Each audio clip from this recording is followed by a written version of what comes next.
দুপুর হতেই ফাঁকা হাকিমপুর সীমান্ত এলাকা, ভিড় করে থাকা মানুষ চলে গেল বর্ডার চেকপোস্টের ওপারে।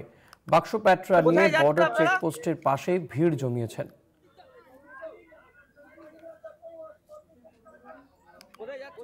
আমাদের প্রতিনিধি অরিত্র ঘোষের বিশেষ প্রতিবেদন দেখে নেব।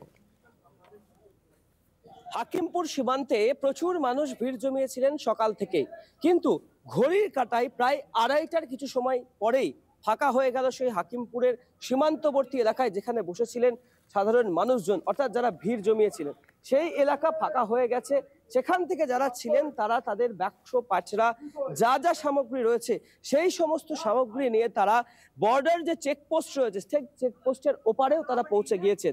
বিএসএফ এর তরফ থেকেই কি তাদেরকে ডেকে নেওয়া হলো, নাকি তাদের যে প্রসিডিওর রয়েছে সেই প্রসিডিওর অনুযায়ী তারা বর্ডার চেকপোস্টের ওপারে পৌঁছে গেলেন, যেখানে তাদের গন্তব্য, সেখানে যাওয়ার উদ্দেশ্যে, সেটা কিন্তু স্পষ্ট নয়। তবে ঘড়ির কাঁটায় আড়াইটার কিছু সময় কিন্তু কার্যত দেখা গেল যে জায়গায় এই সমস্ত মানুষজনেরা ভিড় জমিয়েছিলেন বাংলাদেশে যাওয়ার উদ্দেশ্যে, তারা হুড়মুড়িয়ে পৌঁছে গেলেন বর্ডার চেকপোস্টের ওপারে। অর্থাৎ সীমানা থেকে 500 মিটার আরো এগিয়ে গেলেন সেই সমস্ত মানুষজনেরা যারা বাংলাদেশের উদ্দেশ্যে ফিরে যেতে চাইছেন, তারা প্রত্যেককেই।